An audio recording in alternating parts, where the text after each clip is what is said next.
오늘의 주요 뉴스입니다. 의대 쏠림 현상이 갈수록 심해져 서울대 의학계열 합격자들의 이탈도 늘고 있는 것으로 나타났습니다. 서울대 합격을 포기하고 떠난 학생의 비율이 가장 높은 학과 1위부터 4위까지가 모두 치대와 약대 등 모두 의학계인 것으로 나타났는데 대부분 타대학 의대로 간 것으로 분석됩니다. 의대 증원 방침에 대해 의사협회가 총파업을 거론하며 강경 대응을 보이자 정부가 속도 조절에 나섰습니다. 당초 이번 주로 예상됐던 정원 확대 발표 시기를 연기했는데 최종 결론을 어떤 식으로 내놓을지에 관심이 모아지고 있습니다. 부상자와 피난민이 모여있던 팔레스타인 가자 지구의 한 병원이 폭격을 당해 최소 500명이 숨진 것으로 전해졌습니다. 하마스를 비롯해 국제기구 등은 이스라엘의 공격으로 규정하고 비난에 나섰지만 이스라엘은 팔레스타인 무장단체의 오발 사건이라고 주장하고 있습니다.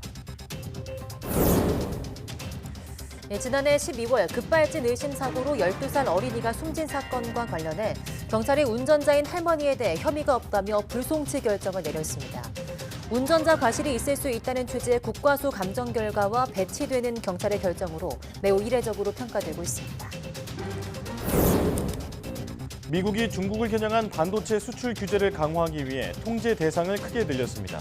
성능이 떨어지는 저사양 인공지능 칩도 통제 대상에 포함시켜 제3국 등 해외 사업체를 통한 우회 수출도 금지하기로 했습니다.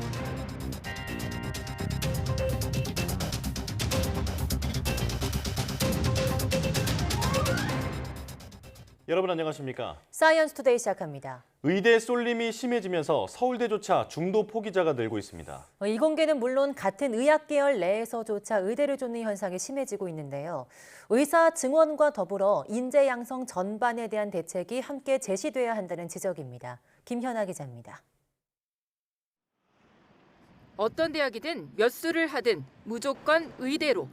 최상위권 학생 사이에 퍼진 광풍에 가까운 의대 블랙홀 현상은 서울대도 피하지 못했습니다. 서울대에선 최근 4년간 매년 10% 정도가 학교를 자퇴했는데 2019년 193명에서 2022년 328명으로 70% 가까이 증가했습니다. 더욱이 이 기간 의치대 자퇴생은 없는 데 반해 공대는 328명, 농업생명과학대 277명, 자연과학대는 152명이나 학교를 그만뒀습니다. 이들 대부분이 N수로 의대에 진학했을 것으로 추정됩니다.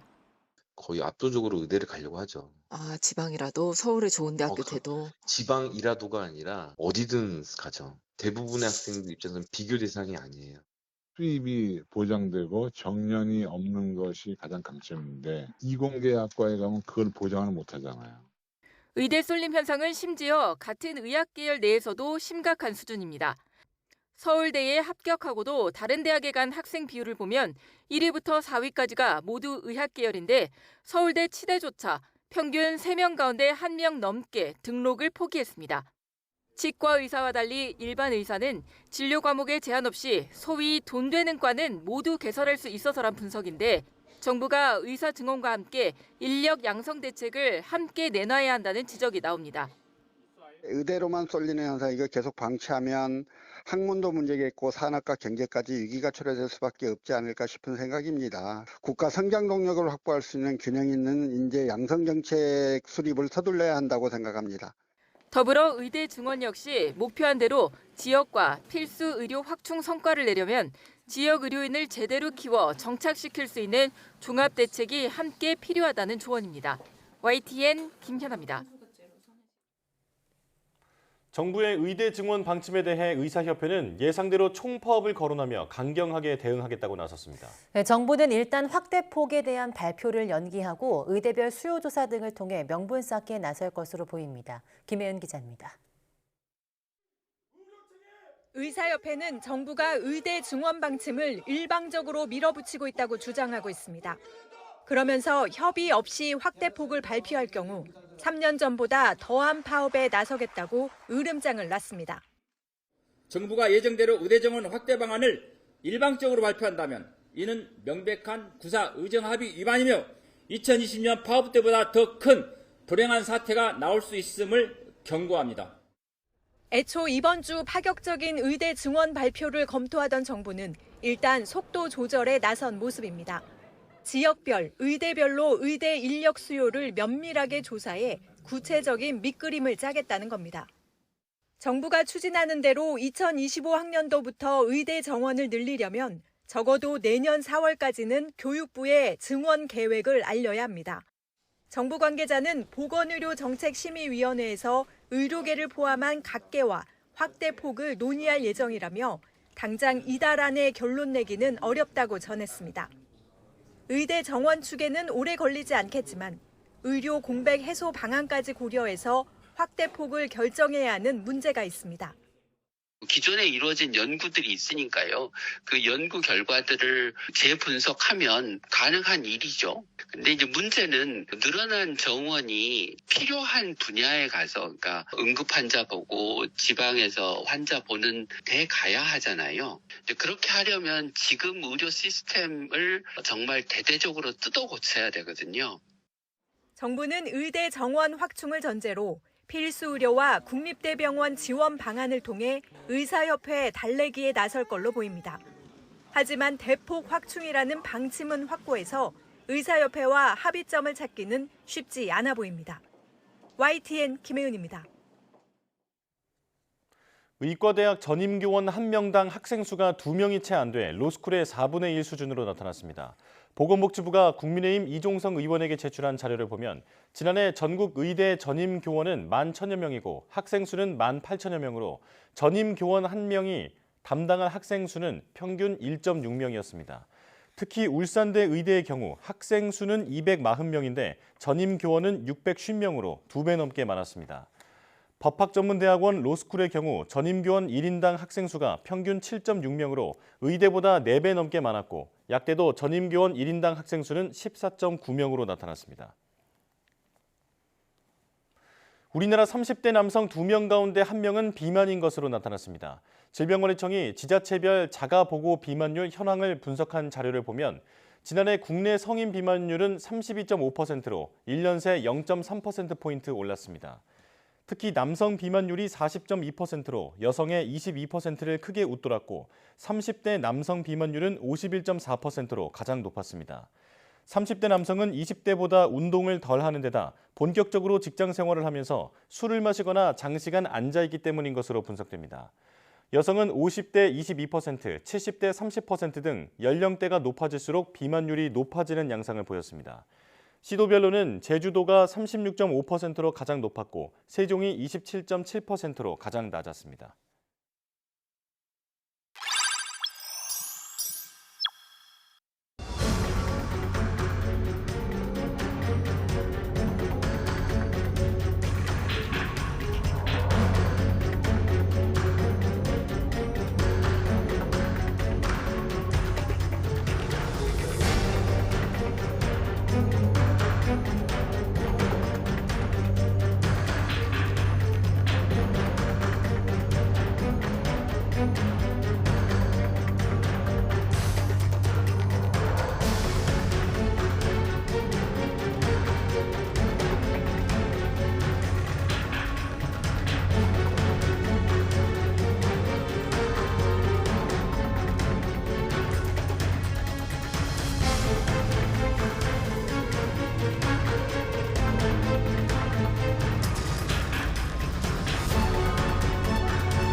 부상자와 피난민이 모여있던 팔레스타인 가자 지구의 한 병원에 폭탄이 떨어져 최소 500명이 숨진 것으로 전해졌습니다. 이스라엘은 이 폭격이 또 다른 테러 단체인 이슬라믹 지하드의 소행이라고 주장하고 있지만 12일째 이어지는 무차별적인 보복 공격에 대해서 국제사회의 비난이 커지고 있습니다. 이상순 기자입니다.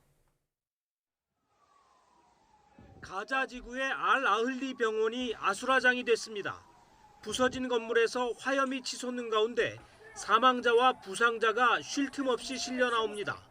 가자지구 보건부는 이스라엘이 이 병원을 공격해 적어도 500명이 숨졌다고 주장했습니다. 부상자들은 알쉬파 병원 등으로 긴급 후송됐습니다. 가자 지구의 병원들은 공습에 안전할 것이라고 믿는 사람들까지 몰려들고 있지만 현실은 달랐습니다. 이스라엘이 지상전 개시를 예고하면서 민간인에게 대피하라고 한 라파 등 남쪽도 마찬가지입니다. 피난민이 할 수 있는 건 공습으로 무너진 건물 잔해 위에서 가족을 찾아 헤매는 것밖에 없습니다.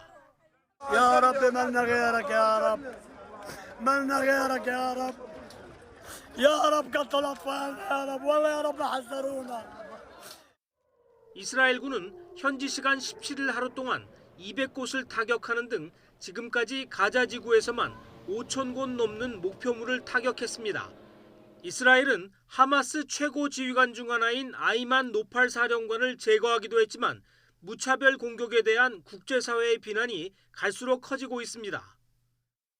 Appalling reports that civilians attempting to relocate to southern Gaza were struck and killed by an explosive weapon must be independently and thoroughly investigated, as must all allegations of serious violations of international humanitarian law. 참전이 우려되는 이란은 이스라엘의 무차별 보복을 계기로 사태 개입을 시사하고 나섰습니다. در صورت تداوم جنایات جنگی رژیم کودککش اسرائیل علیه ساکنان غیر نظامی غزه هر احتمالی متصور هست. 확전을 막기 위한 각국의 외교적 행보도 이어지고 있습니다. 올라프 숄츠 독일 총리는 주요 7개국 G7 정상 중 처음으로 이스라엘을 방문해 베냐민 네타냐후 총리와 만나 해법을 모색했습니다. 하지만 조 바이든 미국 대통령의 이스라엘과 요르단 방문을 하루 앞두고 병원 대참사가 벌어지면서 사태는 더욱 걷잡을 수 없게 됐습니다. YTN 이상순입니다. 이처럼 이스라엘군이 가자 지구의 알 아흘리 병원을 공습해 수백 명의 사상자가 나온 데 대해서 세계보건기구 WHO가 국제인도법을 어긴 이스라엘의 의료시설 공습을 규탄했습니다. WHO는 성명에서 알 아흘리 병원은 이스라엘군이 대피 명령을 내렸던 가자 지구 북부 지역 내 병원 20곳 중 하나라면서 입원 환자들의 위중한 상태를 고려할 때 대피령을 따르는 것은 불가능했다고 지적했습니다. WHO는 이와 함께 이스라엘군이 대피령을 취소하고 민간인과 의료시설에 대한 즉각적이고 적극적인 보호에 나설 것을 촉구했습니다. 가자지구 병원 폭발로 최소 500명이 숨진 것과 관련해서 이스라엘과 팔레스타인 무장정파 하마스가 서로 상대방 책임이라고 비난하며 진실 공방을 벌이고 있습니다. 하마스 측이 이스라엘군 공습 때문이라고 밝힌 데 대해서 이스라엘 측이 팔레스타인 무장단체 이슬라믹 지하드의 로켓 오발 때문이라고 반박하고 나섰습니다. 하마스는 이번 사건이 끔찍한 학살이자 명백한 전쟁 범죄라며 이스라엘을 비난했지만 이에 대해 이스라엘군은 이번 사건이 이슬라믹 지하드의 로켓 오발에 따른 것으로 확인됐다고 발표했습니다.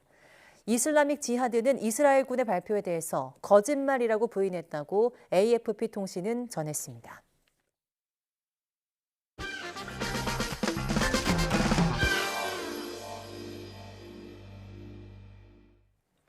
그냥 흘려보내기에는 너무나 아까운 가을 날씨를 맞아서 산으로 들로 나들이 계획하시는 분들 많을 텐데요.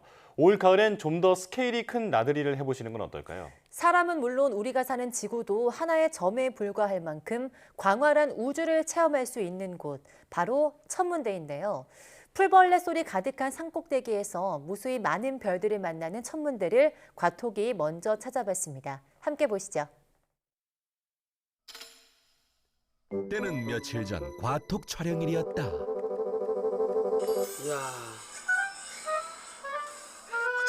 본인의 과거 영상을 보던 현미는 불의의 사고를 당하게 되고 머리에 통증을 호소했는데 선배님 괜찮으세요? 잠시 정신을 잃었네. 근데 여기 어디야? 여기 지금 천문대잖아요. 저희 촬영하러 왔는데. 천문대라고? 저 오늘 며칠인지 아세요? 오늘 2009년 10월. 네? 지금 2023년인데?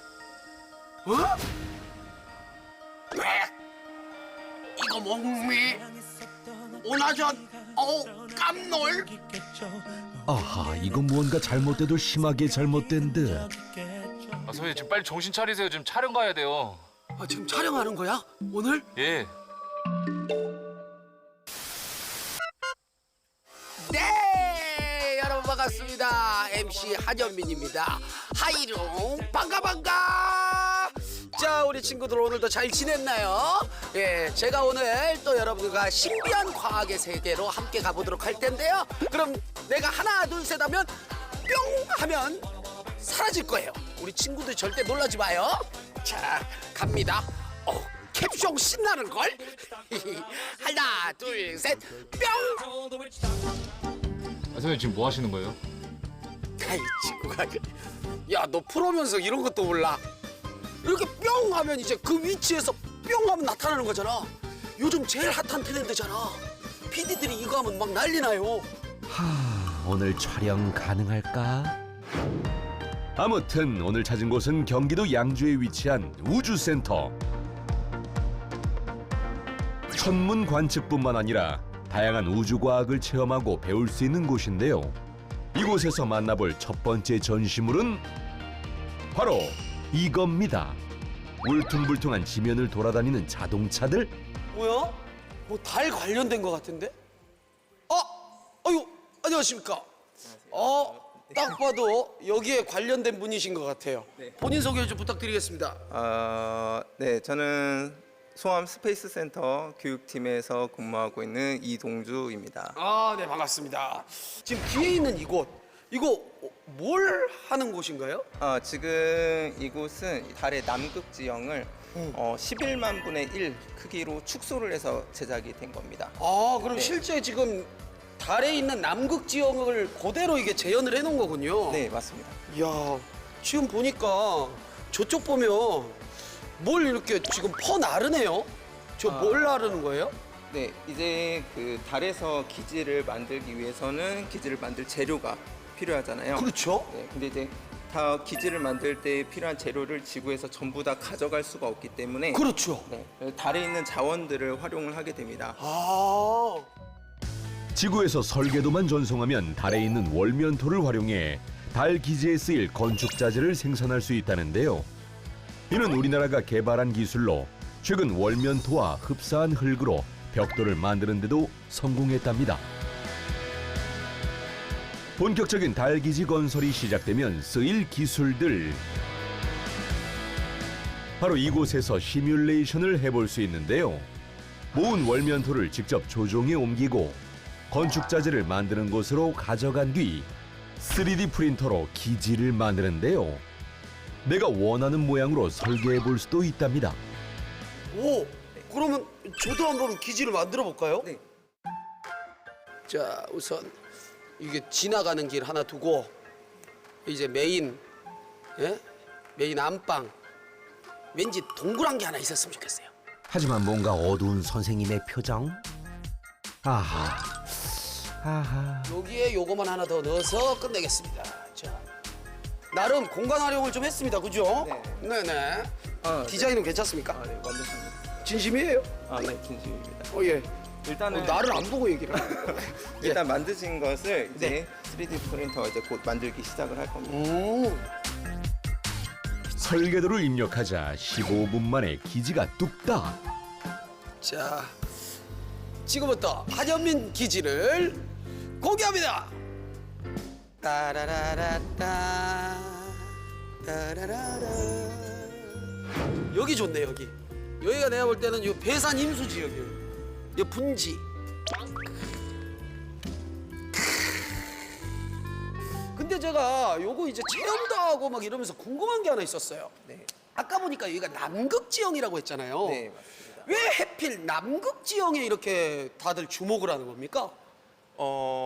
이제 달의 남극 같은 지역에는 특별 지역에서 이제 햇빛이 받지 않는 지역들이 있습니다. 네, 그런 지역 같은 경우에는 얼음 형태로 지금까지 계속 존재를 하는 걸로 지금 워터가 있어요. 네, 그렇습니다. 기지를 세울 때 가장 중요한 것은 바로 물의 수급인데요. 남극 지역에는 다량의 물이 존재해 달에 기지를 세우는 아르테미스 미션에서 남극의 13개의 후보지를 선정했다고 합니다. 그리고 이를 우리나라의 달 탐사선 다누리가 고해상도로 촬영하는 임무를 수행하고 있죠. 그럼 이어서 어떤 거를 제가 또 볼 수 있을까요? 지금까지 이제 달을 보셨으니까 이번에는 태양을 보러 가시죠. 아, 태양이요? 네. 예, 아이고. 예, 아이고. 아우, 저 달 선생님한테 소개받았습니다. 태양 전문 선생님이시라고요? 저는 이제 송암 스페이스센터 천문교육팀장을 맡고 있는 김현상이라고 합니다. 아, 그렇군요. 예. 그러면 태양을 지금 보러 가면 되는 거죠? 지금 저희 천문대는 산 정상에 있기 때문에 먼저 케이블카를 타고 올라가셔야 됩니다. 어이? 케이블카요? 와, 이야, 하늘을 나는 것 같아요. 근데 궁금한 게 왜 천문대는 이렇게 높은 데에 짓습니까? 천문대가 이렇게 평평한 지상이나 주변에 뭐산 안에 있으면 별을 보시는데 이렇게 가려지는 게 많이 있으실 수 있잖아요. 그래서 주변에 방해물이 없도록 제일 높은 지대에 많이 올라가는 편이고요. 그리고 약간 상징적인데 또 하늘에 좀 더 가까운 느낌?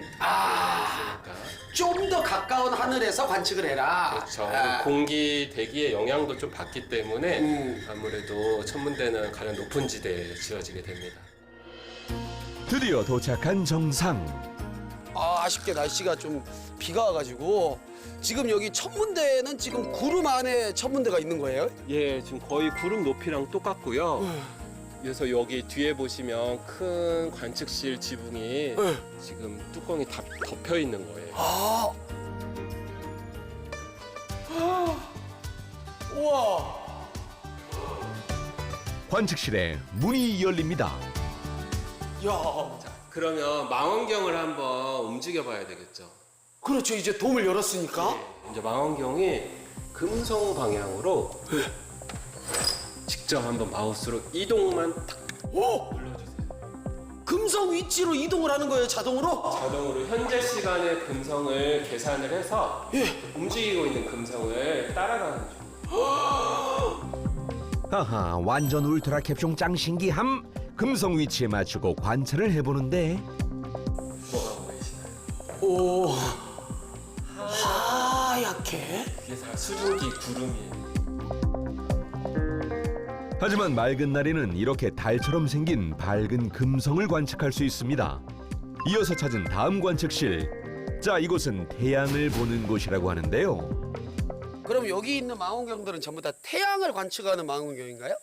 이쪽에 2대 굴절 망원경이 주로 태양 관측을 하도록 망원경 앞쪽에 선글라스 100장 정도 되는 전용 태양 필터를 끼워서 보게 돼요. 낮에 태양 보실 때 흑점 현상을 많이 보시고요. 잠깐만, 태양에 있는 그 흑점이 뭐예요?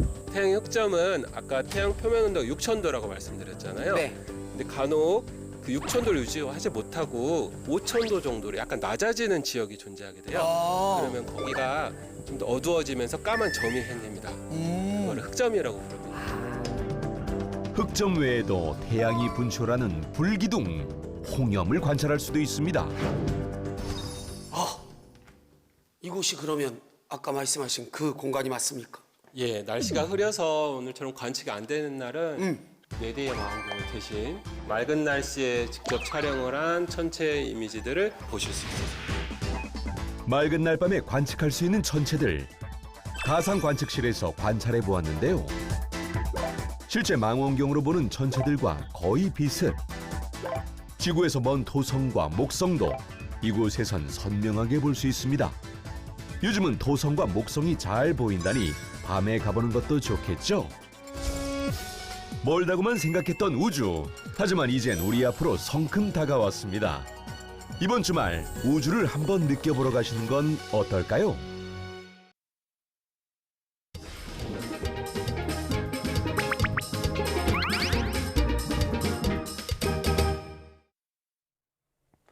동물의 다양한 생태와 습성을 알아보고 그 속에 담긴 과학을 찾아보는 시간입니다. 사이언스주 이동은 기자와 함께합니다. 어서 오세요. 안녕하세요. 네, 오늘은 어떤 동물을 만나볼까요? 네, 오늘은 아주 귀여운 얼굴로 사랑받는 동물입니다. 라쿤에 대해서 이야기해 보려고 합니다. 라쿤은 흔히 미국 너구리라고 불리는데요. 실제로 캐나다 남부에서부터 중미 지역까지 이 아메리카 대륙에 주로 살고 있습니다. 너구리라고 부르지만 사실은 족제비라든가 곰에 더 가깝다고 보고 있는데 발가락이 족제비와 같은 5개고요. 또 이 곰처럼 일어서서 두 발로 걸을 수도 있기 때문입니다. 네, 사실 라쿤은 그 얼굴도 귀엽긴 한데 뭔가 이렇게 씻어 먹는 행동이 있잖아요. 네. 그 뭐 솜사탕 같은 거 주면 물에 씻어 먹다가 이제 없어지는 것도 본 적이 있거든요. 네, 맞습니다. 이 라쿤의 학명이 씻는 곰이라는 뜻이라고 합니다. 네. 보통 자기 먹이를 물에 담그는 그런 모습을 많이 볼 수 있는데 이런 습관 때문에 붙여진 이름이라고 합니다. 앞서 말씀하신 것처럼 먹이를 물에 씻는 모습 뭐 이렇게 많이 보실 수가 있습니다. 정확히 말하면 씻어 먹는 거는 아니고요. 습관적으로 물에 넣었다가 빼는 거라고 합니다. 라쿤은 시력이 나쁘고 색을 잘 구분하지 못하기 때문에 앞발로 만져가면서 이 먹이나 물건들을 구분을 하는데요. 이때 이 발을 물에 넣어서 부드럽게 만들면 이 촉각이 예민해져서 이런 습성이 생긴 것으로 알려져 있습니다. 실제로 이 라쿤이라는 단어 자체가 인디언 말로 냄새를 찾는 손이라는 뜻이라고 합니다. 네, 굉장히 귀여운 행동으로만 봤는데 여기도 과학이 숨어 있었네요. 네. 이렇게 좀 물을 이용하면 라쿤이 물이랑 좀 가까운 곳에 살고 있나요? 라쿤은 이 사는 것은 주로 야생에서 숲이 우거진 곳에 살지만 이 물속에서 작은 물고기라든가 뭐 새우, 지렁이 같은 것들을 사냥해서 먹기도 합니다. 네. 실제로 라쿤이 수영 실력이 아주 뛰어난 것으로 알려져 있긴 한데요. 먹이를 뭐 담근다거나 물을 먹을 때는 주로 얕은 물가에서만 머물기 때문에 굳이 깊은 곳에서 수영하는 것은 자주 볼 수가 없다고 합니다. 네. 근데 이제 라쿤이 손을 워낙 잘 쓰다 보니까 이걸 보면서 손이라고 자꾸 얘기를 하게 되는데 네. 사실은 이제 앞발이라고 부르는 게 맞는 거죠? 네, 맞습니다. 뭐 보통 이제 손이라는 표현을 저도 많이 쓰기도 하는데 앞발을 쓰는 모습을 많이 보셨겠지만 최근에 또 화제를 모은 영상이 하나 있었습니다. 먼저 화면으로 한번 보시겠습니다. 네. 네, 지금 라쿤이 미국의 한 도넛 가게에 나타난 모습입니다. 아, 네. 아주 조심스럽게 이동하고 있는데요. 네. 보시면 이 직원이 라쿤에게 도넛을 건네게 되는데요. 보통은 이렇게 동물이 오면 이 직원들이 먹이를 던져서 주기도 하죠. 그런데 라쿤은 이렇게 다가가서 이렇게 받아가는 모습을 볼 수가 있습니다. 사람 같네요. 네, 이 드라이브스루 매장에 라쿤이 이렇게 자주 와서 도넛을 받아 먹는다고 합니다. 처음에는 아까 말씀드린 것처럼 이 직원이 던져주려고 했더니 라쿤이 이렇게 다가와서 덥석 받아서 입에 물고는 사라졌다고 하는데요. 이렇게 이 라쿤이 손을 잘 쓸 수 있는 데는 또 이유가 있기도 합니다. 이 사람과 똑같이 라쿤을 보시면 발가락이 모두 5개이고요. 또 발가락마다 마디도 다 있습니다. 네. 또 이 발가락 사이가 넓고 주름이 잘 잡혀 있기 때문에 움직임이 아주 정교한 편인데 발가락의 이 감각도 아주 예민한 편이라서 사람보다 10배 이상 감각이 뛰어나다고 합니다. 네, 굉장히 앞발을 쓰는 모습이 귀여운데요. 네. 그 앞서서 말씀해 주셨던 것처럼 라쿤이 미국 너구리라고도 불리는데요. 라쿤과 너구리가 많이 닮아서 많은 분들이 좀 헷갈려 하실 것 같아요. 어떤 점이 다를까요? 네, 이 라쿤과 우리나라 이 토종 너구리와는 좀 다른 점이 많은데요. 가장 큰 차이는 꼬리입니다. 라쿤의 꼬리를 보면 이 5개에서 10개 정도의 줄무늬가 아주 선명하게 나 있는 것을 볼 수 있고 너구리의 꼬리는 무늬가 없고 끝이 좀 뭉툭한 편입니다. 또 이 앞서서 라쿤의 발가락이 사람처럼 5개라고 말씀을 드렸는데요. 너구리는 발가락이 4개입니다. 라쿤은 발가락이 모두 길고 잘 발달했기 때문에 마치 사람이 손을 펴고 있는 것처럼 생겼는데 너구리의 발은 좀 뭉툭한 편이죠. 그래서 너구리는 라쿤처럼 이렇게 두 발로 일어설 수는 없다고 합니다. 네, 아마 라쿤이 너구리의 일종으로 알고 계신 분들이 아마 더 많았을 것 같은데 이제 놀라운 사실이다 이런 생각이 들고요. 자, 그런데 라쿤을 최근에 키우는 사람도 늘면서 주변에서 볼 수 있게 된 것 같은데 원래는 야생 동물이잖아요. 이게 사람과 잘 어울리는 편인가요? 원래 이 라쿤은 미국이나 캐나다에서는 길에서도 아주 흔히 볼 수 있는 동물입니다. 개체수가 아주 많은 편인데 뉴욕이라든가 캐나다 토론토에서는 1제곱킬로미터당 100마리의 라쿤이 산다 이런 기록도 있었다고 합니다. 라쿤은 이 크기가 아담한 편이라서 주택가에 잘 숨어들기도 하고요. 또 좀 넉살이 좋은 편이라서 사람들과 잘 어울려 살아간다고 하는데요. 가끔씩은 이 먹이를 달라고 새끼들을 줄줄이 데리고 와서 이 문을 두드린다거나 또 이 앞발을 써서 문을 열고 집에 들어오는 그런 경우도 있었다고 합니다. 또 이 옥상이나 지붕 같은 곳에서 무단으로 주거하는 그런 라쿤도 흔히 볼 수 있다고 합니다. 네, 실제로 사람과 정말 잘 어울려 사는 동물인 것 같은데요. 우리나라에서도 라쿤을 기르는 분들도 많다고요? 네, 맞습니다. 국내에서도 이미 수년 전부터 이 라쿤과 함께 놀면서 시간을 이렇게 보낼 수 있는 라쿤 카페들이 많이 생겼고요. 네네. 또 개인적으로 라쿤을 분양받아서 키우는 분들도 많이 볼 수 있는데 라쿤은 사실 비교적 건강하고 튼튼한 동물이기 때문에 이렇게 반려동물로 보통 10년에서 15년 정도는 함께 살 수 있다고 합니다. 그렇지만 이 라쿤은 어디까지나 야생동물입니다. 그래서 손을 잘 쓰고 또 이빨이나 발톱이 날카로운 편이라서 자칫하면 좀 위험할 수도 있다고 하는데요. 또 이 라쿤이 호기심이 아주 많고 영리한 동물이고 또 그만큼 겁이 많아서 갑자기 다가가거나 강아지처럼 쓰다듬으려고 하면 사람을 물 수도 있다고 합니다. 또 이 라쿤이 흔히 강아지 중에서도 비글과 비교할 만큼 활동성이 아주 풍부한 편인데 이런 습성들을 잘 이해하지 않으면 라쿤을 키우는데 좀 어려움이 있지 않을까 싶습니다. 네, 귀엽다고 덜컥 입양을 했다가는 낭패를 볼 수도 있겠다 네. 이런 생각이 드는데요.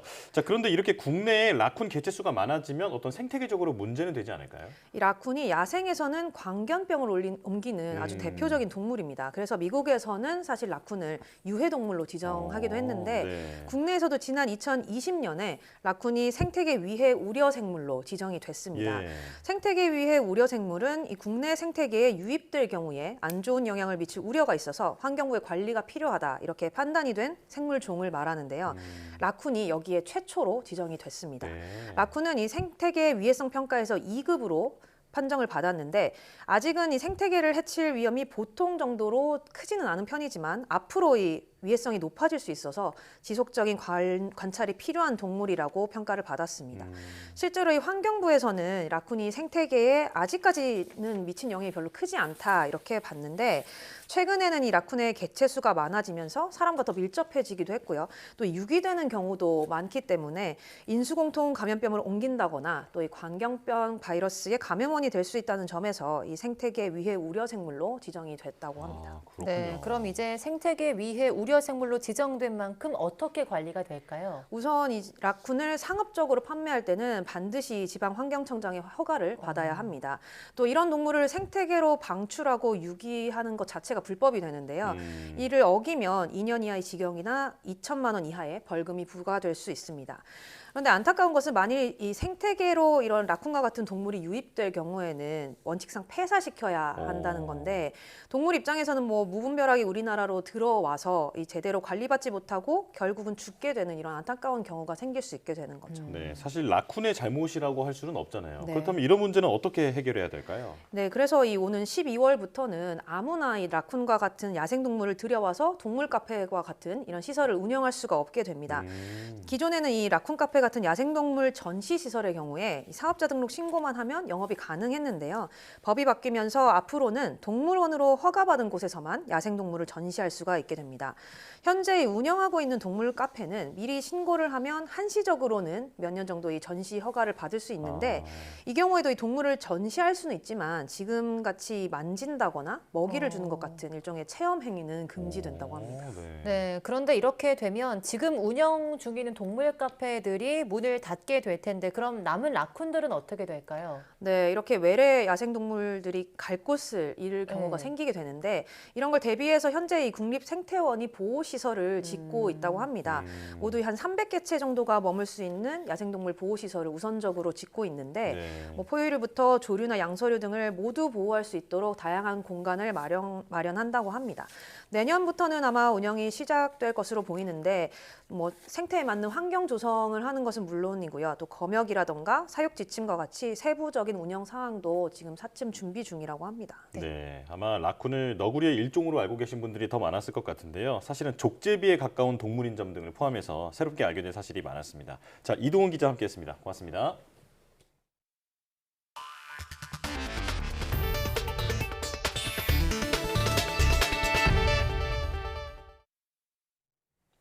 지난해 12월 강원도 강릉에서 급발진 의심 사고로 12살 이도현 군이 숨진 사건과 관련해 운전자인 이 군의 할머니에 대해 경찰이 불송치를 결정했습니다. 운전자의 과실 가능성이 있다는 취지의 국가수 감정 결과가 증거로는 불충분하다고 판단했기 때문인데요. 유가족들이 자동차 제조사와 진행 중인 민사소송 결과에도 관심이 쏠리고 있습니다. 송세혁 기자가 취재했습니다.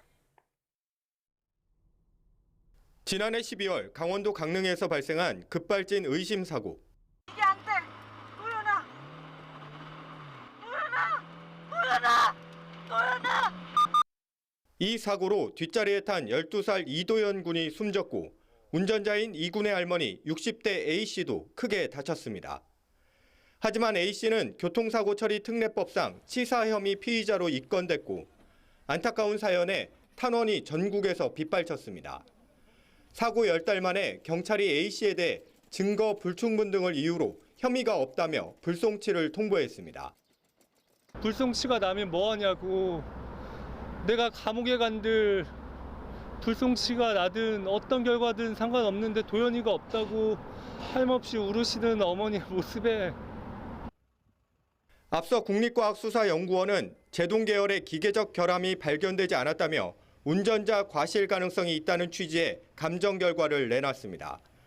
하지만 경찰은 국과수 분석이 실제 엔진을 구동한 검사 결과가 아니라는 한계가 있다고 설명했습니다. 또 운행 중 제동장치 정상 작동 여부나 예기치 못한 기계 오작동을 확인할 수 있는 검사가 아닌 만큼 과실을 뒷받침하기에는 불충분하다고 덧붙였습니다. 경찰이 국과수 감정 결과에 배치되는 수사 결론을 내린 것은 이례적입니다.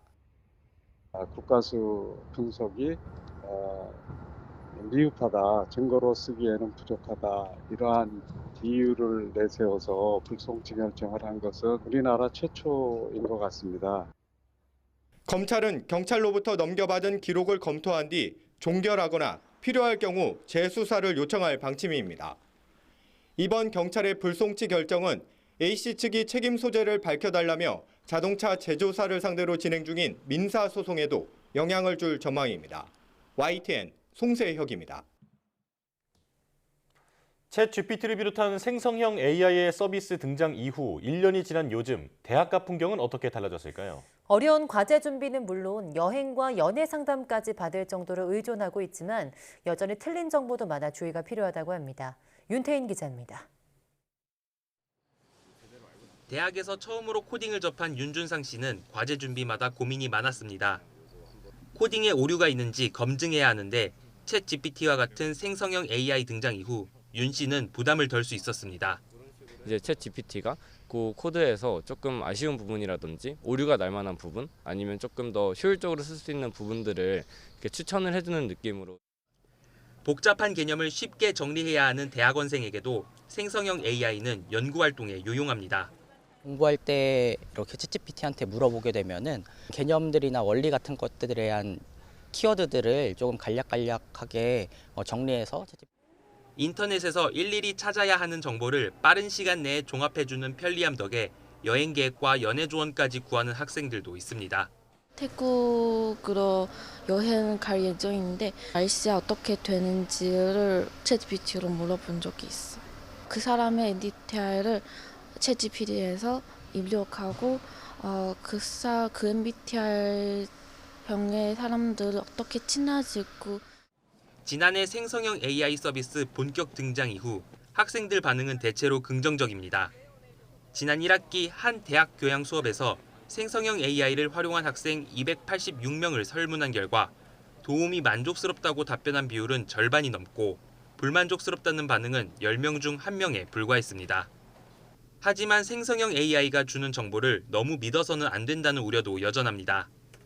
겉보기에는 그럴듯하지만 자세히 살펴보면 틀린 결과를 내놓는 할루시네이션 현상 때문입니다. 동학농민운동에 대한 보고서를 작성하기 위해 챗GPT를 이용해 보겠습니다.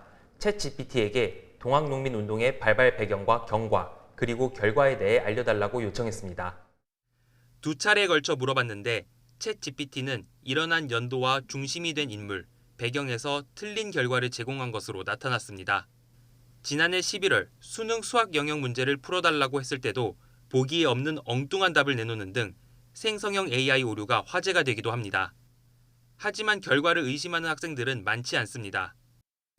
실제로 의심스러운 부분만 사실 확인을 했다는 학생의 비율은 36.5%, 답변 전체에 대해 사실 확인을 한 학생은 18.3%에 그쳤습니다. 전문가들은 학생들이 생성형 AI를 활용한다면 결과를 반드시 검증해야 된다고 조언합니다. 사실은 챗GPT가 내놓는 대답들 중에 사실은 좀 가치 부분에서 편향된 정보를 내놓기도 합니다. 반드시 객관적으로 정보를 검증하는 능력이 동반되어야 됩니다. 생성형 AI가 보편화된 시대에 정보 수집은 더욱 쉬워졌지만 그만큼 검증과 활용 책임은 더욱 중요해졌습니다. YTN 윤태인입니다. 미국이 중국을 겨냥한 반도체 수출 규제를 꼼꼼하게 보완해 대폭 강화했습니다. 저사양 인공지능 AI 칩과 제3국 경유 우회 수출도 차단하기로 했습니다. 이종수 기자입니다. 중국의 통신회사 화웨이가 최근 내놓은 신형 스마트폰입니다. 미국의 반도체 수출 규제에도 7나노미터 공정의 첨단 반도체를 탑재했습니다. 미국의 반도체 기업 엔비디아가 미 정부의 규제 기준 속도보다 낮춘 반도체를 개발해 중국에 판매한 데 힘입었습니다. 이처럼 대중 반도체 수출 규제에 구멍이 뚫리자 미 정부는 이를 보완한 촘촘한 규제를 예고한 바 있습니다. There is no room to negotiate when it comes to protecting Americans' national security, including protecting emerging technology. 미 정부는 이에 따라 현지 시간 17일 사양이 낮은 인공지능 칩에 대해서도 중국 수출을 추가로 금지하겠다고 발표했습니다. 이와 함께 수출 통제 대상을 중국에 있는 기업에서 중국 본사의 해외 사업체, 미국이 자국 무기 판매를 금지한 21개국으로 대폭 확대했습니다. 미국의 우방국에 있는 중국 회사가 반도체를 수입해 이를 중국에 몰래 반입하는 것을 막기 위해서입니다. 아랍에미리트, 바레인 등 중국으로 이전될 위험이 있는 40개국 이상에도 수출 허가를 별도로 받을 것을 요구했습니다. AI 반도체 기업 엔비디아는 직격탄을 맞아 주가가 4.7% 급락하고 시가총액이 하루 만에 7조 2천여억 원 증발했습니다. 중국은 미국의 이러한 반도체 수출 통제 강화 발표에 앞서 깊은 우려를 표명했습니다. 中方已经多次就美国对华芯片出口管制表明立场。我们认为美方应当停止将经贸、科技问题政治化、工具化、武器化。 앞서 미 상무부가 삼성전자와 SK 하이닉스 중국 공장에 대해선 규정을 바꿔 반도체 장비 수출 규제를 예외로 인정해 한국 반도체 기업에는 직접적인 영향을 미치지 않을 것으로 보입니다. YTN 이종수입니다. 올해 1월부터 9월까지 친환경차 수출액이 179억 달러를 기록해 지난해 전체 친환경차 수출액을 넘어섰습니다. 산업통상자원부는 하이브리드를 포함한 친환경차의 올해 누적 수출량이 지난해보다 38% 증가한 54만 8천 대로 집계됐다며 이같이 밝혔습니다. 또 9월 친환경차 수출은 5만 4천 대로 지난해보다 10.6% 늘었으며 수출액 기준으로는 23.3% 증가했다고 덧붙였습니다. 정부는 미국 인플레이션 감축법을 우리 자동차 업계가 적극 활용하면서 미국 수출이 크게 늘었다고 설명했습니다. 본격적인 김장철을 앞두고 배추 같은 채소류부터 소금 등 주요 재료값이 크게 올랐습니다. 네, 벌써부터 올해 담글 김치의 양을 줄이거나 아예 김장을 포기하겠다는 시민들도 적지 않습니다. 윤웅성 기자입니다. 농수산물 시장에 장을 보러 온 손님들. 요즘 안 오른 게 없다지만 김장에 꼭 필요한 배추와 소금 가격을 들으면 한숨부터 나옵니다. 배추도 엄청 비싸더라고요. 좋지도 않은 거 이만한 거는 8,000원 줬어, 2개에. 시들시들해갖고 막 그런 거. 줄이겠지요, 조금씩 해먹고. 올해는 아예 김장을 포기하겠다는 말까지 나오는 통에 상인들의 속도 타들어갑니다. 차라리 뭐 사서 먹는 거라든지 아니면 다른 거로 대체품 먹고 하다못해 뭐 열무 이런 알배기 이런 걸로 해가 간단하겠죠. 이런 식으로 하기 때문에 이 소비가 많이 안 돼요. 최근 배추값은 평년보다 20% 넘게 비싸져 한 포기에 6,500원을 넘겼습니다. 값이 폭등해 금추라는 말까지 나왔던 지난해보다도 11% 올랐습니다. 올해 여름 전국 곳곳에 쏟아진 집중호우로 작황이 나빠지며 값이 치솟은 탓입니다. 가을 배추가 본격적으로 출하되면 가격이 떨어질 수도 있지만 무름병이 유행하고 있어 장담할 순 없습니다. 또 김장에서 빼놓을 수 없는 생강과 고춧가루 역시 평년과 비교하면 각각 70%와 10% 정도 비싸진 데다 배추를 절이고 양념을 할 때 한 움큼씩 들어가는 소금값 상승세도 심상치 않습니다. 여름 내 이어진 폭우로 생산량이 줄어든 가운데 일본 후쿠시마 원전 오염수 방류 이후 사재기 현상까지 빚어지며 고공행진 중입니다. 굵은 소금 5kg 가격은 지난해 11,000원대에서 올해 13,000원대로 뛰면서 8,000원대인 평년보다는 약 60% 폭등했습니다. 유독 김치 수요가 많은 음식점에도 비상이 걸렸습니다. 김장 비용이 늘었다고 해서 상에서 김치를 뺄 수도 없으니 재료값 인상이 매출 감소로 직결된다는 겁니다. 저희는 매일매일 겉절이를 매일매일 담그는데 아무래도 매출의 타격이 굉장히 큰 것 같습니다. 한 20-30% 정도.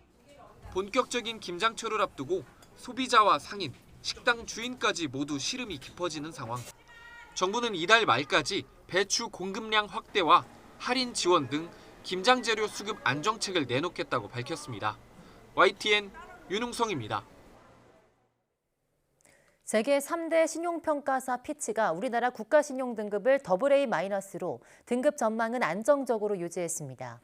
피치는 지난 2012년 9월 이래 11년간 우리나라 국가신용등급을 투자 적격 등급 가운데 상위 4번째인 AA-로 분류하면서 등급 전망도 안정적으로 유지하고 있습니다.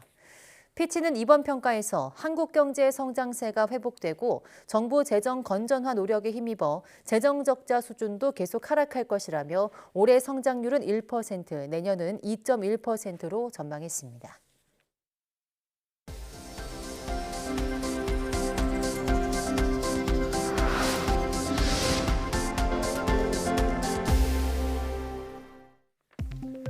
주의력 결핍 과잉 행동장애 ADHD가 있는 성인은 그렇지 않은 사람보다 치매 위험이 3배가량 높다는 연구 결과가 나왔습니다.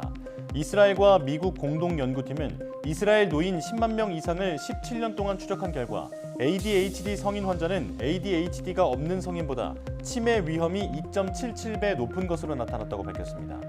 연구팀은 성인 ADHD 환자 가운데 정신자극제 등으로 치료받은 사람에게는 치매 위험 증가가 뚜렷하지 않았다면서 ADHD 치료가 치매 위험을 줄이는 데 도움이 될 수 있다고 설명했습니다. 몸속 체지방이 많은 사람은 골다공증에 더 잘 걸린다는 연구 결과가 나왔습니다. 강북 삼성병원 성은주 교수팀은 18세 이상 성인 3,904명을 대상으로 체지방과 골밀도의 연관성을 관찰한 결과 체질량 지수와 체지방률이 모두 정상인 그룹의 연간 골밀도 감소 발생률은 1,000명당 3.37명에 머물렀지만 체질량 지수가 정상이면서 체지방률이 높은 그룹은 이보다 많은 4.81명으로 나타났습니다. 연구팀은 살을 빼기 위해서 다이어트만 반복하는 경우 체중과 상관없이 체주방률이 높아지고 골다공증 위험이 올라간다고 지적했습니다. 국내 연구진이 해파리 독소에서 치매를 억제하는 물질을 발견했습니다. 한국해양과학기술원 염승식 박사팀은 우리나라 남해안에 주로 출현하는 독성 해파리종인 작은 상자 해파리와 아열대 지역에 서식하는 말레이 해파리로부터 독 단백질을 추출해 합성 물질을 개발한 결과 치매 원인 물질인 아밀로이드 플라크의 형성을 억제하는 것을 확인했다고 밝혔습니다. 연구팀은 이번 연구가 유해 해양 생물인 해파리 독의 활용 가능성을 확인했다면서 상용화까지 이어질 수 있도록 후속 연구도 이어갈 계획이라고 덧붙였습니다. 카이스트가 오는 23일부터 다음 달 3일까지 2주 동안 실패 주간으로 정하고 다양한 행사를 진행한다고 밝혔습니다. 첫날인 23일부터는 일상에서 포착한 실패의 순간들이라는 제목의 사진전이 열리며 다음 달 1일에는 학생들이 스탠드업 코미디 형식으로 실패 경험을 공유하는 실패 학회 망한 과제 자랑 대회가 3일에는 카이스트 실패 세미나가 열립니다. 2023 실패 주간은 실패에 대한 새로운 관점과 통찰력을 얻는 계기를 마련할 수 있도록 2021년 세워진 카이스트 실패연구소가 처음으로 시도하는 전교 차원의 행사입니다.